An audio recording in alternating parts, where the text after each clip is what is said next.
Welcome back to InsightPulse. In today's episode, we bring you a striking development in America's election technology landscape.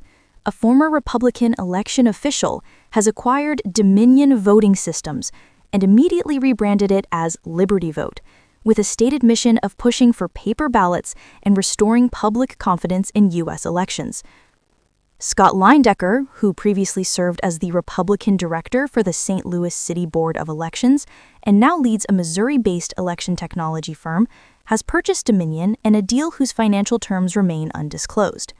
In the press release announcing the change, he declares, "As of today, Dominion is gone. Liberty Vote assumes full ownership and operational control." He says the rebranded company will operate on bipartisan principles and aims to reshape Dominion's image. Leiendecker frames his vision around four central goals, many echoing proposals long championed by the Trump movement, chief among them a new emphasis on paper ballots. He argues that election systems should center on transparency, security, and simplicity, so that every vote is traceable and every count is fair. Liberty Vote is committed to delivering election technology that prioritizes paper-based transparency, security, and simplicity, he states.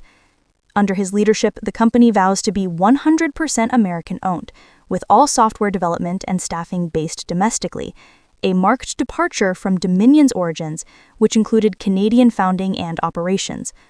Though Liberty Vote says it will maintain a presence in Canada, its primary identity will now be rooted in U.S. control and oversight.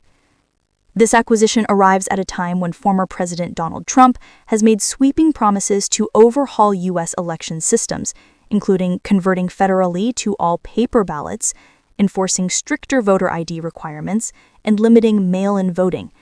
While Trump has floated using executive orders to mandate these changes, experts caution that such moves likely exceed the president's constitutional authority. Still, Liberty Vote signals alignment with those goals, even pledging compliance with a Trump executive order on election integrity, one portion of which has already been struck down by a federal judge on constitutional grounds. Another key priority for Liberty Vote is to facilitate third-party audits of its systems. Proponents of outside audits have long pushed this approach as a means to detect alleged fraud. Critics and election scholars, however, point out that rigorous post-election audits are already required in many states, and that instances of meaningful voter fraud in the U.S. are exceedingly rare. The transaction also raises immediate questions for states currently using Dominion's equipment.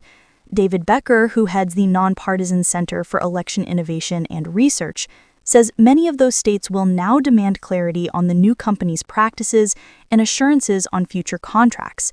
He notes that Leiendecker's prior company, No Inc., is well known in the election tech space for electronic poll books and voter database systems, with experience across both red and blue jurisdictions. Behind the scenes, Liberty Vote has enlisted lobbying and public relations firm Logan Circle Group, known for its support of conservative causes. Its online presence features imagery of prominent MAGA figures and pledges to promote America First values. Whether that association helps or hinders the company's claim of nonpartisan intent remains to be seen. To understand how far Dominion has come, before 2020, it was a relatively obscure vendor, but allegations of fraud in that election catapulted it into the national spotlight. Trump and allies claimed without credible evidence that Dominion machines had altered millions of votes from Trump to Biden, citing supposed ties to Venezuelan software. Those claims were thoroughly debunked by audits, independent experts, and courts. Nevertheless, Dominion filed dozens of high-stakes defamation suits against media outlets and public figures. Fox News in 2023 paid over $787 million to settle its case, the largest known defamation settlement involving a U.S. media company. Newsmax later settled for $67 million. More recently, Dominion resolved outstanding cases with Rudy Giuliani, Sidney Powell, and One American News, though terms remain confidential. Lawsuits against Mike Lindell and Patrick Byrne persist. Before the sale, Dominion's largest investor was Staple Street Capital, which had valued the company at roughly $80 million in 2018 and later believed it might be worth $225 million before the surge in controversy.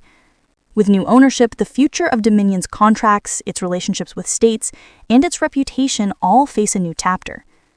That's the full breakdown of Liberty Vote's acquisition of Dominion voting systems and the implications for American elections going forward. If you found this video informative and want to stay up to date with InsightPulse, make sure to subscribe to this channel, hit the notification bell, and join us for more in-depth coverage.